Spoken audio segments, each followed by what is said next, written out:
hablando del raspón de rodillas que tuvieron en la escuela en el campo.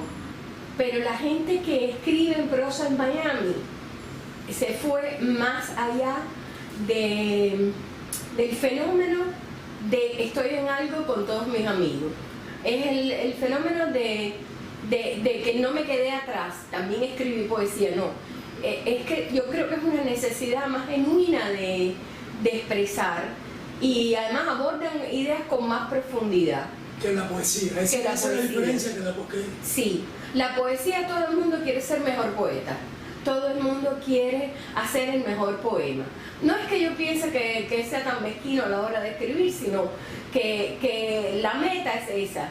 En la prosa la gente un poco que está más liberada porque como que no es el foco de atención, simplemente escriben como sin permiso. Y funciona de una manera, es muy visceral, mucho más honesta. La gente dice lo que realmente siente. A veces yo veo textos hasta en el mismo Facebook que todo el mundo menosprecia, pero en Facebook publica todo el mundo, y todo el mundo cuando mete sus escritos no está pensando en algo que va a quedar. O sea, es el sumum de la honestidad.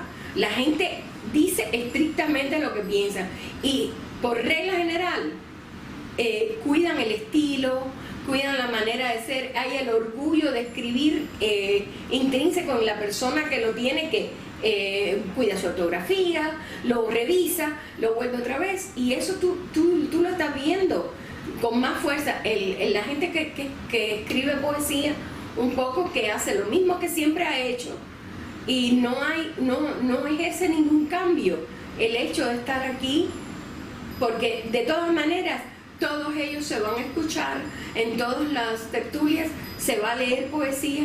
En cambio la prosa tiene que agarrar para leer, para ser leída, porque es muy difícil que alguien en un evento cultural le acepten leer prosa, porque toma mucho más tiempo. Eso, ¿cómo hace a Miami distinto o singular respecto a, digamos, otros lugares, la manifestación normal de la cultura en otro lugar?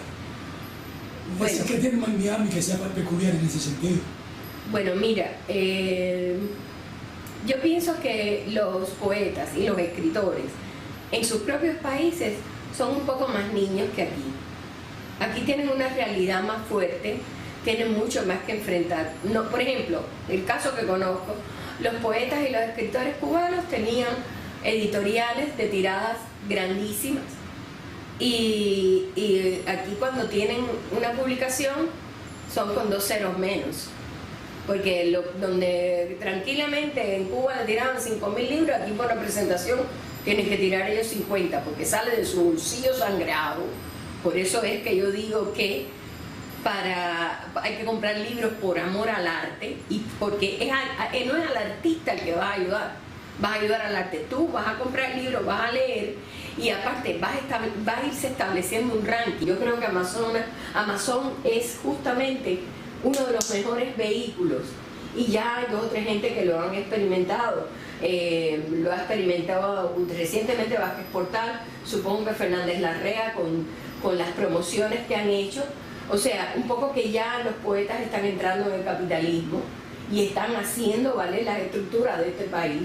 Entonces ya el poeta no es el inocente que escribe un poema todo romántico, no, se tiene que montar en el sistema real y saber que Amazon, por ejemplo, le va a dar vamos a decir, un escalafón, para que lo entienda todo, y ese escalafón de ventas es el que va a establecer el rango de interés. Poco importa si lo lean o no, pero llegará un momento que la gente compre libros naturalmente y ese escalafón sea más realista. Hoy en día lo compramos porque son nuestros amigos y hay que ayudar, independientemente que vamos a leerlo, porque eso no les quita mérito. Pero se ha ido acabando el fenómeno de yo les regalo el libro porque es mi amigo. No, que regalar libros, tú estás en los Estados Unidos, tú tienes que vivir como en los Estados Unidos, porque es la única manera que la maquinaria va a funcionar. Pero bueno, la prosa es lo que te decía, tiene menos atención. Y aparte, en Cuba tú podías escribir una novela que con complacer al gobierno te la iban a publicar. Aquí tú vas a escribir una novela sabes que vas a disgustar a alguien, porque aquí en Miami no todo el mundo está de acuerdo en todo. Y entonces vas a generar el fenómeno cultural de que vas a tener gente en contra opinando, y al final eso es lo que es para lo que sirve la literatura, en especial la prosa. Y entonces vas a también mover un fenómeno de que ya no eres el escritor que escribe lo que alguien quiere. Tienes que afrontar la valentía de que tienes delante de ti a miles de gente que miles no, pero cientos que sí te van a hacer la contra. Y es una escritura más responsable. Por tanto, afinas más lo que vas a decir, pero eres más fuerte, porque al final tu idea la vas a poner. Y eso tiene la prosa de Miami. A mí hay gente que me ha sorprendido. Pero uno que me sorprendió fue Luis de la Paz. Luis de la Paz, que yo lo veía así en lo suyo, esto, lo otro. Cuando muere Fonseca, el mejor escrito que se hizo de la poesía de Fonseca, según mi opinión, lo hizo Luis de la Paz. Y no eran amigos, no era nada. Y eso me dio yo dije, qué bueno, porque eran dos gentes que no se estaban pasando la mano porque nos queremos. Eso es lo que va dando la prosa de Miami. Y bueno, por supuesto, todo este tipo de labores que son para mí fundamentales, porque cuando la gente, de entrada tú estás dejando el registro histórico en el manierista, pero también la gente está dejando sus opiniones más reales, y no tan poéticas, sino más tan contundentes. Son testimonios que vamos a decir que es una prosa hablada, pero todo esto está sucediendo. Entonces es un fenómeno cultural diferente. Miami ya es otra cultura, totalmente. En otros lugares tú tienes una embajada, tú tienes un ministerio de cultura, tú tienes un centro de... Aquí tú no tienes nada. Las instituciones de aquí no les resuelven nada a ninguno de los poetas emigrados de habla hispana. Okay. Y los poetas emigrados de habla... Y los poetas, me refiero a los escritores. Los escritores emigrados de habla hispana no acaban de entender que necesitan una institución. Pero ¿por qué? Ahí, a ver, las instituciones no son precisamente lo que... No, creadas por ellos. Creadas por ellos. Pero el problema no está en que la institución sea estatal, es el valor institucional, es lo que establece convenciones y ya. Es decir, por ejemplo, yo te expliqué, ahorita te decía que yo rechazo la mayor parte de las cosas que se hacen en Miami porque para mí son la UNIACE, la Unión Nacional de Escritores y Artistas de Cuba en el exilio. A mí no me interesa eso. Yo no quiero participar de eso y trabajo mucho al margen de eso. Es decir, no está el peligro precisamente en la institucionalidad, no está la vida precisamente en la marginalidad, en esta capacidad de vivir al margen de las convenciones institucionales. Mira, yo pienso que en eso hay dos vertientes. Está lo general y está lo particular. Hay personas que nunca van a entrar en lo general. Y qué bueno, porque si no, no tuviéramos esto. Ahora, hay personas que necesitan de lo general. Y yo pienso que hasta los particulares pueden beneficiarse de las instituciones generales. Tiene que existir, les guste o no. Hay cosas que tienen que existir. Cuando los niños ya caminan, necesitan zapatos. Hay cosas que son necesarias. Que lo natural es poner el pie en la tierra y tomar la leche de la teta de la vaca. Oh, mira, por favor, eso no es para la civilización. Simplemente hay que hacer lo que hay que hacer. Hay que crecer, hay que madurar como sociedad. Yo el otro día me fijaba que el 1% aplica para muchas cosas. Se habla del 1% donde está concentrada la riqueza del mundo. Pero si tú te pones a pensar, el 1% aplica para las personas que están en algo, que están en la cultura, que esto, es 1% mínimo. Entonces, ¿cómo la gente que son la minoría más minoría, la minoría del pensamiento, cómo esa inmensa minoría no se va a agrupar? Aunque no se gusten, tienen que encontrar un punto donde se puedan, a lo que se puedan valer todos. Tiene que haber algo que sirva a todos. Y eso lo tienen que encontrar. Yo no sé si yo lo voy a ver, pero sí pienso que es una necesidad. Porque mientras Cuba tiene la UNIA, el Instituto del Libro, esto, lo otro, aquí hay gente que hacen ediciones que no le revisan la falta de ortografía y tranquilamente cuando se frustran van para Cuba a publicar los libros. Que al final de la jornada, los libros que se publican en Cuba, que vienen desde aquí, sí pasan por censura. Estoy segura. Claro que sí. O simplemente la gente se cuida de no escribir lo que pueda molestar, que también eso es válido. Pero ya iba perdiendo honestidad. Entonces, en realidad, lo particular, sí, siempre va a haber lo particular. Y es bueno, pero lo general tiene sus propios requerimientos. Hay algo que tú mencionaste ahí que me pareció muy interesante. Hablaste de madurar. Sí. Yo creo que como sociedad se trata de un proceso de maduración, pero que ocurre a nivel individual, la madurez. Es decir, las personas se van a agrupar en la medida en que puedan hacerlo, porque tienen que madurar para poder hacer eso, en vez de estar condicionando a la gente al mezquino poder del portero. ¿Me entiendes? Es decir, tienen que poder relacionarse para relacionarse. Si no, mientras tú tengas que subordinarte al poder que yo pueda tener, que es absurdo, porque tú has llegado a la edad que has tenido sin necesitar de mí. Entonces, ese tipo de contradicción que es falso, que viene por vanidad, que es común a todos los humanos, no es exclusivo de Miami. No, claro que no. Pero en Miami tiene el problema de la inmadurez política de las personas concretas, de los individuos. Fíjate que el problema que te estoy hablando no es un problema de las instituciones, sino de los individuos que forman las instituciones. ¿Me entiendes? De madurez política. Es que el problema es que nos vimos tan privados de discurso que estamos como necesitados de imponer nuestro discurso en donde único hemos podido ser libres. Entonces, definitivamente, a veces no es imponer el discurso, sino esgrimirlo cuando hace falta, y no tiene que ser un escudo, puede ser tu espada, pero no tu escudo. Y tienes que dejar a los demás también participar. Mira, yo no sé cómo lo van a hacer, pero lo van a tener que hacer, porque hay cosas que son naturaleza, van a tener que crecer, van a tener que hacerlo, lo vea yo o no lo vea yo. Eso es un requerimiento, porque ya el exilio es bastante viejo. El exilio del año que yo llegué aquí, habían temporadas de reuniones que se desvanecían. Volvió a haber una temporada de reuniones que por lo menos para mí se desvaneció. Yo creo que el COVID también hizo algo de eso, pero cada vez es más, sin importar la calidad, no importa, porque como me dijo a mí una vez un poeta maldito, en la biblioteca todos los libros están uno al lado de otro sin importar el peso de la obra. Entonces uno a veces se cree, no, porque ahora la gente se cree, no, toda la vida han existido hemorragia de escritores y poetas y han quedado 3 o 4 de su tiempo, a veces con justicia, a veces no.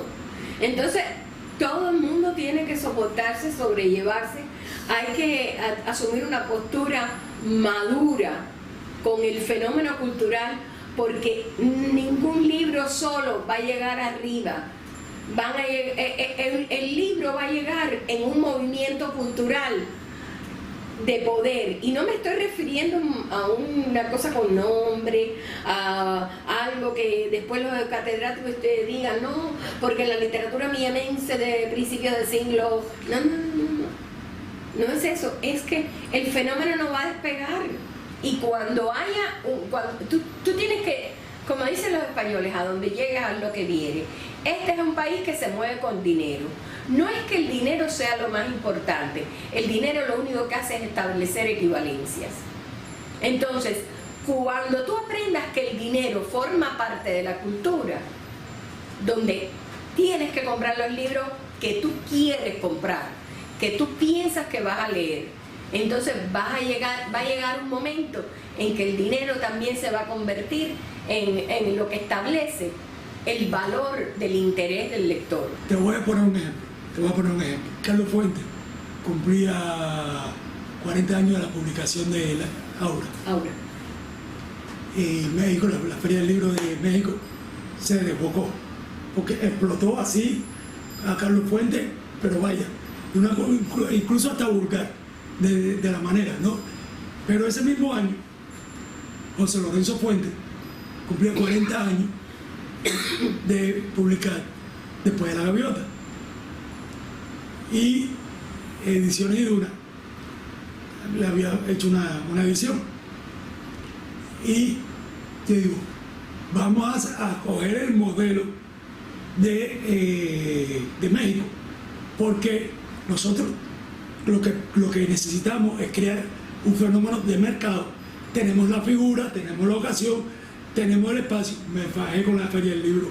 Me fajé, no, sí, discutí el espacio. Sí, batallaste el espacio. Y me cedieron una presentación que iba a ser Salvá. Me la pasaron, hasta el último momento Salvá no sabía que no iba a hacer la presentación, porque me la pasaron a mí para que yo canalizara. Era una presentación colectiva de no sé cuántos escritores.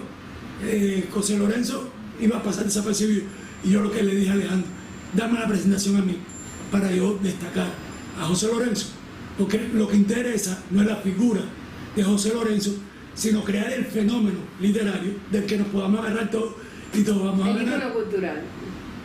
Mira, no solo, fue contraproducente por completo. Fue contraproducente por completo, me buscó todos los enemigos de Miami, porque decían que yo jugué sucio. Yo había puesto a José Lorenzo por encima de todos los demás. De entrada, José Lorenzo estaba por encima de todos los demás, naturalmente. Él no tenía ni que respirar para estar por encima de todos los demás. Pero precisamente se trataba de crear un fenómeno del que agarrarnos todos, atraer la atención sobre el mercado. Porque, es decir, a mí que me importaban los 40 años de Después de la Gaviota, si ya yo la había leído. Claro. El problema era crear el fenómeno. Bueno, para hacerte el cuento corto, no solo fue un desastre, ahí me busqué la enemistad de todo el mundo, incluida la prensa en Miami, y ya, que lo agradezco porque me ha permitido todo el trabajo que he hecho yo desde entonces. Pero eso es lo que me dice el nivel de inmadurez, porque se trataba entonces de una competencia de egos en el que de entrada ninguno iba a poder competir con José Lorenzo Fuentes, que además era lo más egocéntrico que existía, pero tenía a su favor la historia real. Claro, no, él era una personalidad ya ganada cuando llegó. Pero es que además, está bien, vamos a poner que es así. ¿Y por qué se pagan contigo y no con el resto de la feria? Porque yo estoy segura que en el resto de la feria hubo presentaciones unipersonales que no tenían el peso de José Lorenzo y que compitieron con el espacio de ellos. Yo pienso que, mira, la Feria del Libro es una institución que está ahí, que se creó, pero que no nace de la gente. O sea, ahí está, la prueba está en que pusieron a José Lorenzo en una presentación colectiva. De entrada, cuando yo argumenté por qué quería la presentación, estaba esto, la estrategia, era una estrategia, lo puse claro, es una estrategia comercial para llamar la atención sobre el mercado en Miami. Está copiando la estrategia de la Feria del Libro de México. Se trata de esto, voy a hacer esto, buscando esto para promover esto y que ocurra aquello. Yo lo puse así por escrito. Sí, pero es que la gente nada más que mira en su ombligo, sí. Y ahí es donde está el problema. Yo en determinada ocasión, cuando yo estuve más involucrada en el asunto de las actividades culturales, yo a algún poeta le comenté de la posibilidad de crear un registro de autores y empecé a hacer una base de datos, pero la realidad es que yo no tengo ningún Grammy ni lo estaba buscando. Yo lo que pensé, la única manera de hacer esto viable es mandarle a la gente un email, que me mandaran un conjunto de datos que entraran en un database, que el único esfuerzo que había era que rectificarlo. No voy a hacer que tú me hicieras que fuiste, por ejemplo, primer premio David, en realidad fuiste segundo. Yo tenía que corroborar para que esa base de datos fuera válida. Y entonces con esa base de datos funcionara la Feria del Libro. Y todas las instituciones, todos los grupitos, porque en realidad instituciones nomás que esa es la que hay. Pero es que realmente, cuando yo llegué a esto, yo recuerdo a alguien que no voy a nombrar, que dijo, no, pero tú nada más que quieres poner la bibliografía activa, pero hay que poner la bibliografía pasiva. Yo, no, si yo tengo que poner la bibliografía pasiva en un registro yo necesito 3 secretarias y 2 grandes. Entonces, porque no se puede, porque es mucho. No por más decir, se hace lo que se puede hacer. Lo que se puede hacer es un esfuerzo personal. Yo veo mucho infantilismo. Ese, porque está hablando de madurez. Mucho infantilismo. Entonces, por ejemplo, mucha gente que se ponía en bravo, la Feria del Libro no es lo que yo más amo de la cultura de Miami, pero poetas muy queridos para mí me dijeron, no, ellos tienen que saber y me tienen que mandar a buscar. Ellos no tienen que saber nada. En los Estados Unidos tú tienes que presentar, hacer una aplicación o un formulario, como tú quieras llamarlo. Y tiene que ser interesante para ellos, por la razón que sea. Y tú tienes que venderte, y no es venderte en dinero, en este caso es vender, decir, esto soy yo, esto es lo que tengo y es bueno para ellos. Hacerte interesante para ellos, hacerte interesante. Es decir, cuando a mí la gente me decía que tenía poder, porque yo hacía cosas en la feria, perdona, a mí la feria nunca me invitó a nada. Yo siempre fui, toqué puertas. Es verdad que siempre hice lo que me dio la gana, pero porque yo toqué puertas, yo fui a hablar con gente, yo argumenté, yo peleé y chantajeé y hice de todo. Claro. ¿Me entiendes? Y conseguía lo que quería. Claro. Nadie me regaló nada. La feria no se fijó en mí, nunca. Claro que sí, así es como funciona. Así es como funciona. Mira, nosotros que somos los sobrevivientes, que hemos llegado, los sobrevivientes de la Cuba, hemos llegado como hemos podido. Unos en balsa, unos con un tío, unos que se buscaron esto. Si nosotros lo único que sabemos hacer es buscárnosla. ¿Qué nos pasó? Demasiado jamón, demasiada pasta de dientes. Sencillamente todo hay que batallarlo, todo. Y yo creo que es muy penoso que la gente se pare en la postura de deben conocer mi obra. No, asume que no. Pues yo creo que el daño viene precisamente de la ley institucional cubana, porque nos dañó moralmente. Claro, ese era su objetivo. Y lo consiguió, porque lo consiguió. Porque nos inutilizó completamente. Es la mejor prueba de que las redes institucionales cubanas le han hecho un daño antropológico a la literatura y a las artes. Es que todavía hay gente que van allí a publicar. Esa es la prueba. Yo no los critico, yo pienso que yo vivo en un país libre y la gente hace lo que le da la gana. Tú publicas en Miami, como publicas en España, como si publicas en Australia, Cuba también. Las consideraciones morales, esas son individuales. Yo no me voy a meter en eso. Todo el que venga a pedirme ayuda para decirme yo voy a publicar este libro en Cuba, yo lo voy a ayudar, con la única diferencia que ni mi email va a estar involucrado. Yo no voy a detenerme ante la literatura, y estoy hablando no de lo que voy a hacer, sino de lo que ya he hecho. Ahora, eso denota que Cuba sí, las instituciones culturales cubanas siguen siendo una opción. Por eso es que tiene que haber aquí la opción, y la opción no te la va a crear el gobierno americano. Es que el problema es, ¿por qué no la crea el gobierno norteamericano? Porque la opción no puede estar determinada por suplir lo que te ofrece Cuba, sino porque Miami responde a sus necesidades propias, con su propia creación que es original. Es decir, ¿cuál es el problema de la Feria del Libro de Miami? Que copia la de La Habana. ¿Me entiendes? Sí, entonces, y como eso, otras muchas cosas. Es decir, yo le propuse a Carlos Díaz Barrio crear una feria marginal en el patecito de Agartha, cuando estábamos en Ponce de León. No, aquello no se pudo dar por todo el desastre Pero después Heriberto, que se impuso a hacer, que fue por todos los lugares donde había pasado antes, haciendo demostrando que se podía hacer. ¿Y qué hizo? Pues otro desastre, copiando a la Feria del Libro de Miami, que no se trataba de eso, se trataba de crear un intercambio basado en el comercio, paga por libro, hacer que la gente pagara, que la prueba de que tiene sentido es que se puede pagar por ella y que vale la pena pagarlo. Si tiene que ser subvencionado, no vale la pena. Punto. No, pero ¿cómo decirte?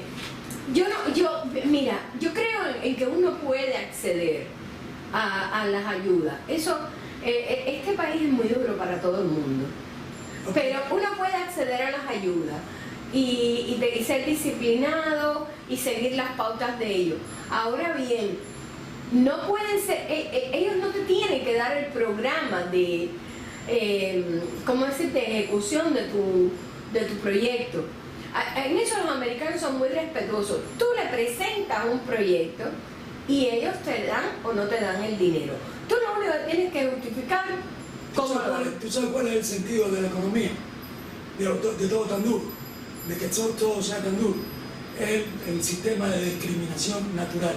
Solo permanece el que le interesa realmente. El que la vida le va en ello.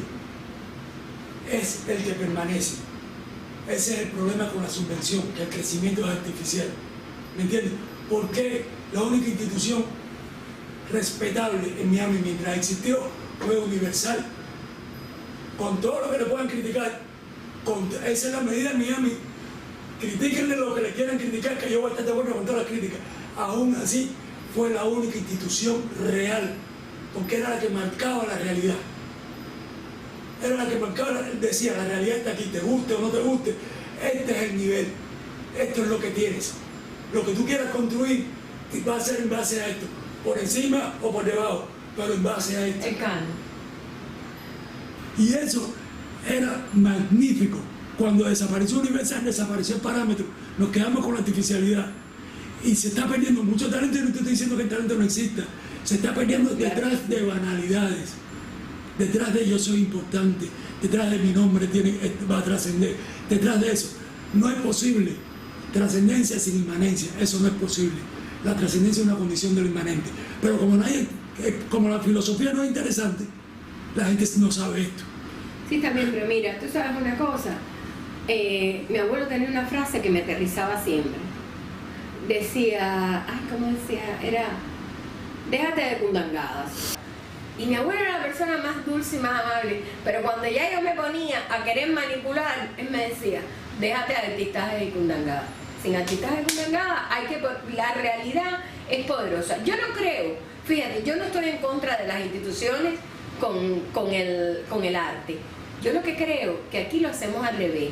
Aquí creamos estructuras para ser apoyados por las instituciones. Y yo lo que creo es que tenemos que tener instituciones, que es como es la naturaleza de como lo tienen concebido los americanos, que sí se lo saben todo, que sí leen y sí venden. Tenemos que crear estructuras que funcionen para después apelar a las instituciones. Ahora, tenemos que ser funcionales desde antes de apelar a las instituciones. Pero ese es el problema.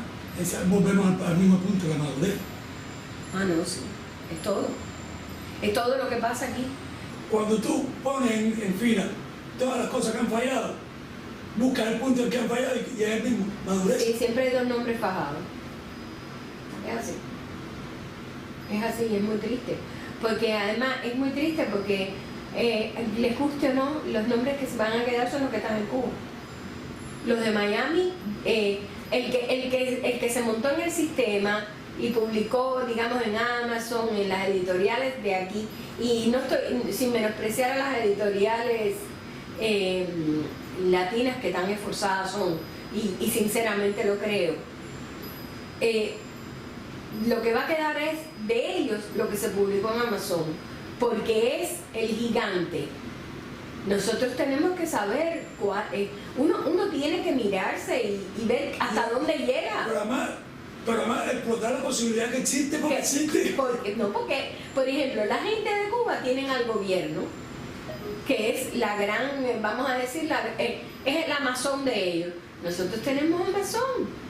Nosotros no somos más pobrecitos, lo único que no hemos sabido usar esa herramienta. ¿Y por qué? Porque todo el mundo, dile a alguien de crear una asociación para que tú veas. Yo más nunca en la vida. Porque todo el mundo piensa que todas las asociaciones van a ser igual que la UNIAC. Espérate, yo más nunca en la vida. Porque yo sí creo que todas las asociaciones van a ser igual que la UNIAC. Es intrínseco a ella. Una asociación crea un interés artificial sobrepuesto a aquel que reunió a la gente.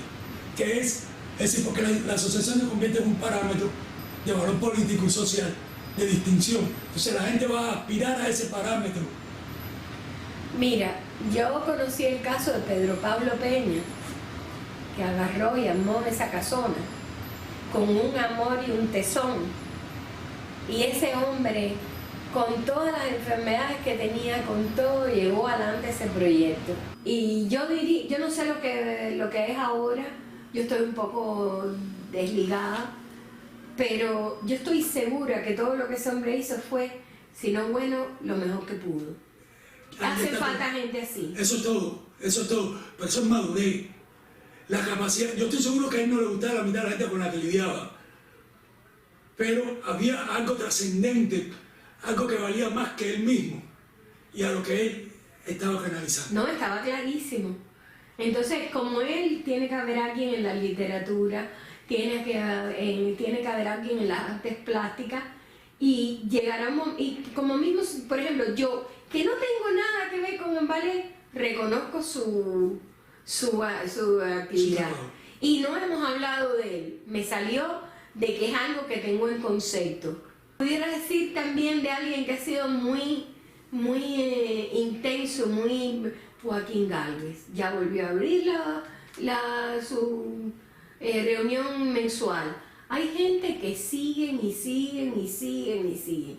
Y tiene que haber más gente de eso, y tiene que haber gente más humilde, que no te gusta Joaquín, no importa, pero lo que hace tiene un valor. No te gusta Pedro Pablo, no importa, pero ahí está su obra. Asimismo tiene que suceder. Esas son las particularidades que siempre no se van a sumar a la generalidad. No se van a sumar, pero van a hacer lo suyo. Y lo que tiene que la gente es apoyarse y darse cuenta que con su ombliguito y su golpe de pecho no van a llegar a ningún lugar. Eso es un hecho. No van a llegar a ningún lugar. Yo pienso que se ha avanzado en medio de todo. Yo pienso que se ha avanzado. Había más división. Cada vez hay menos. Eso es lo que yo veo. Pero no es que dejó de haber, es que ya no es tan encarnizado. También estamos más viejos.